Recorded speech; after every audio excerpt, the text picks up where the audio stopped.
Muy buenas noches, profesora. El día de hoy vamos a hablar sobre la historia de de la psicología. Los integrantes son Jennifer Caterina Maniapasa, Lita Manila Mikey Astuwoman y Cintia Mamani Quispe.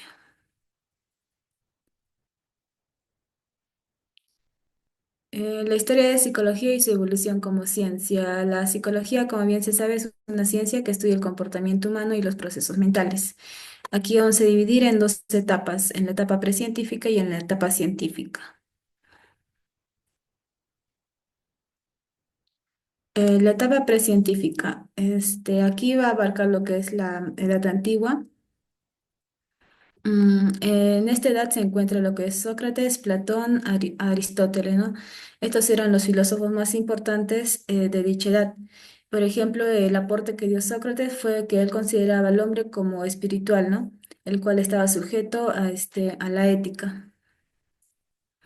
Eh, Luego también tenemos algunas escuelas de la época antigua, que son el epicuro, el cinismo, el estoísmo y el escepticismo. La época medieval se considera como como una edad oscura de la civilización occidental, debido a que la iglesia era alguien importante, ¿no? Aquí la iglesia predominaba, ¿no?, sobre la concepción de los trastornos mentales. Estos se atribuían a la comisión de pecado y estos se trataban mediante los rezos o el exorcismo, ¿no? Donde la iglesia también decía que el universo fue creado por Dios y debido a este auge de poder que tenía en este momento la iglesia, todo lo que decía o se hacía la iglesia, todo lo que decía o hacía la iglesia era válido, ¿no? Algunos filósofos tenemos a Santo Tomás de Aquino, a San Agustín de Hipona y a San Buenaventura, ¿no? San Agustín de Hipona es considerado, ¿no?, como uno de los máximos exponentes al que se le atribuye la construcción de la psicología introspeccionista, ¿no? Luego tenemos el Renacimiento. Este, para la historia de la psicología tiene una gran importancia, ¿no? Porque de él se inicia lo que es la transición de la psicología medieval a la moderna. Se inicia a hablar de la ciencia y es donde la psicología coge más fuerza, ¿no? Aquí vemos las fechas de 1745, donde Phillips, el padre de de la psiquiatría, clasificó los trastornos psíquicos en melancolía, manía y demencia. Y en 1817 se propuso que las enfermedades mentales son disfuncionales del cerebro, ¿no? Y Freud, que realizó los trabajos con pacientes y destaca su teoría psicosexual. La época moderna, ¿no? Aquí ya comienza lo que es la revolución científica del siglo XVII, con la idea que la humanidad podría mejorar su destino a través de la razón y la experiencia, en lugar de recurrir a la oración y la devoción. Algunos filósofos tenemos lo que es a René Descartes con la idea del racionalismo, ¿no?, donde las ideas eran innatas, a John Locke con el empirismo, donde todo conocimiento procede de la experiencia, la percepción es fundamental y donde se opone lo que es al racionalismo, ¿no? Y David Hume, que el comportamiento de una persona se basa más en lo que es la costumbre.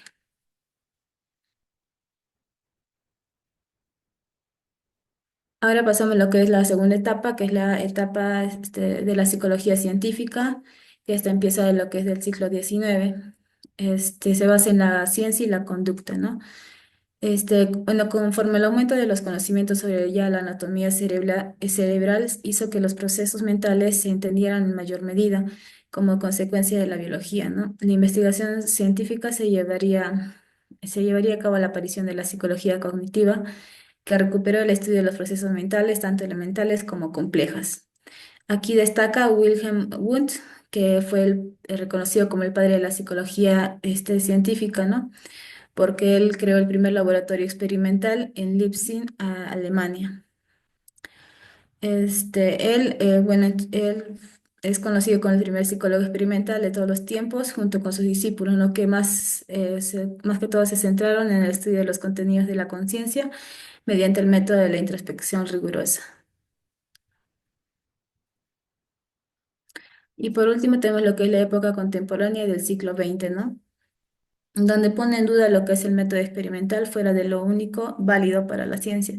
Aquí se basa en lo que es el paradigma, que son modelos de pensamiento, surgimiento de las escuelas y las corrientes psicológicas, ¿no? Hasta la actualidad se da un promedio de de 12 escuelas psicológicas, ¿no? Que se dieron a conocer.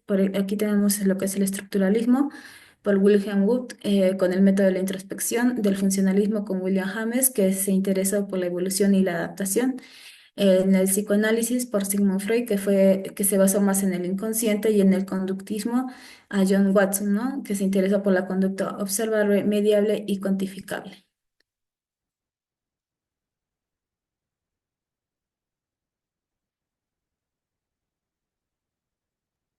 Bueno, prosiguiendo con la exposición, voy a hablar sobre el método científico en la psicología. Bueno, no, el método científico es un conjunto de principios y procedimientos que utilizan para desarrollar preguntas, recopilar datos y llegar a una conclusión. Por ejemplo, acá en la observación, ¿no? Se debe elegir un tema en particular en este caso o a través del área, ¿no? Y a base de ello se genera, ¿no? El planteamiento de problema, y ese planteamiento de problema va a tener una hipótesis. Y también, por ejemplo, la pregunta, o sea, la pregunta de investigación puede ser una variable independiente o dependiente. En este caso, y la experimentación, ¿no? Nos dice acá la descripción experimental. Bueno, ¿no? Ahí se va a ver lo que es, ¿no? La causa y efecto entre las dos variables. Y a base de eso se va a analizar el dato y se va a dar las conclusiones, ¿no?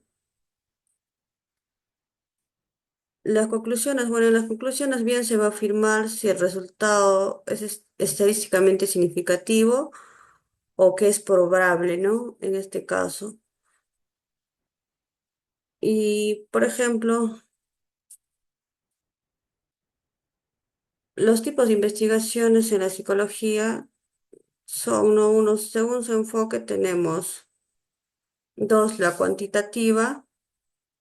Bueno, lo que este método se emplea herramientas estadísticas o matemáticas, ¿no? Para analizar o tomar lo que es estudio de muestra, ¿no? Y la cualitativa, bueno, está relacionada sobre los fenómenos de las experiencias humanas de una perspectiva subjetiva, demostrando cómo las personas interpretan y dan significado a sus vivencias. Por lo general utilizan estudios para buscar o comprender la motivación, emociones y valores individuales. Y también acá tenemos, según su propósito, la investigación descriptiva, la investigación experimental y la correlacional. Bueno, no doy paso a mi compañera para que siga con la exposición. Eh, yo les voy a hablar acerca de la historia de la psicología en el Perú. Siguiente.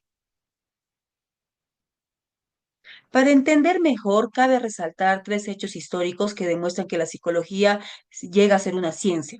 Es en 1879 que Wilhelm Wundt funda el primer laboratorio de psicología, pero muchos investigadores dicen que en realidad fue en 1864 cuando Paul Broca descubre de qué parte del cerebro provenía el lenguaje.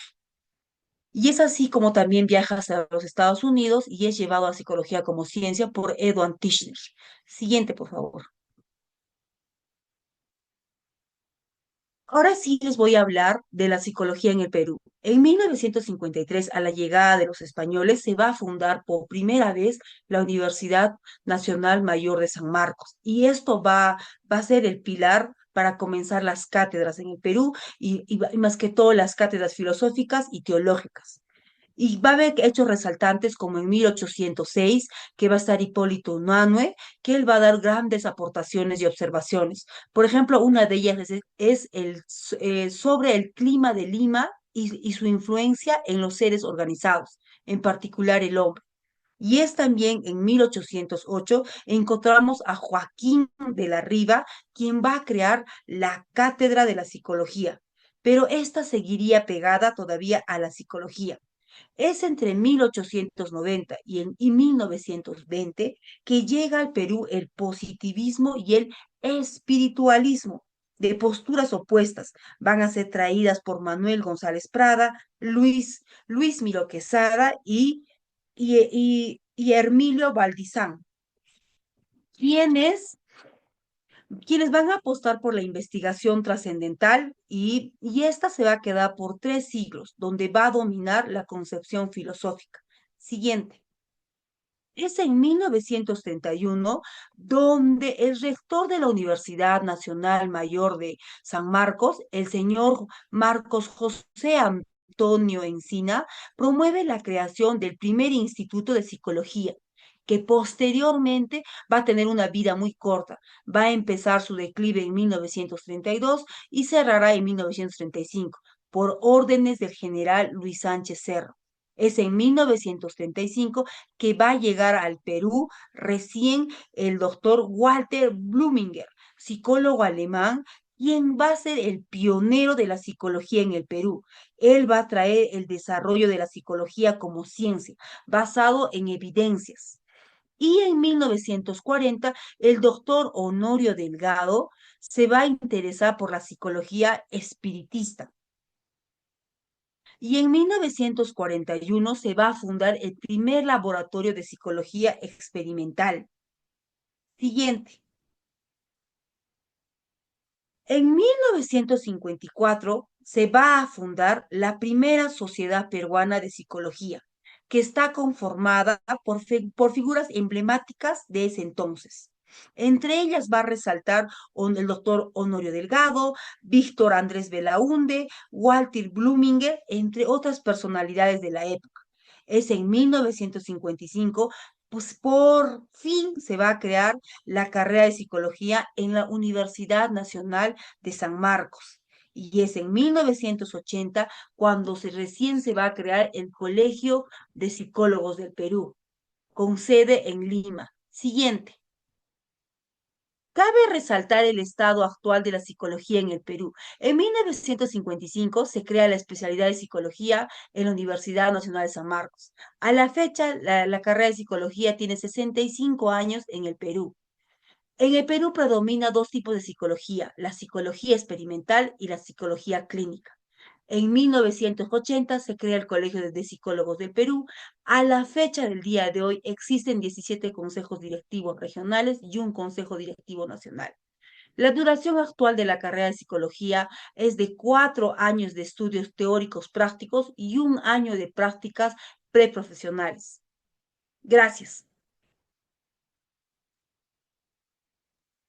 Perfil psicológico de un profesional de psicología. Bueno, las capacidades que debemos tener un profesional es empatía, observación, pensamiento crítico, resiliencia, autorregulación, inteligencia emocional, competencias profesionales, conocimientos tecnológicos, capacidad de análisis, habilidad para establecer comunicación oral y escrita, capacidad de organización y planificación de tiempo, habilidad para aplicar el conocimiento, habilidad para buscar y procesar información. Actitudes, ética, integridad y actitud de desarrollo. También tienen que tener la capacidad de adaptación en diferentes situaciones, manejo de problemas psicológicos, capacidad de liderazgo, capacidad de emprendimiento y motivación y toma de decisiones. Muchas, muchas gracias.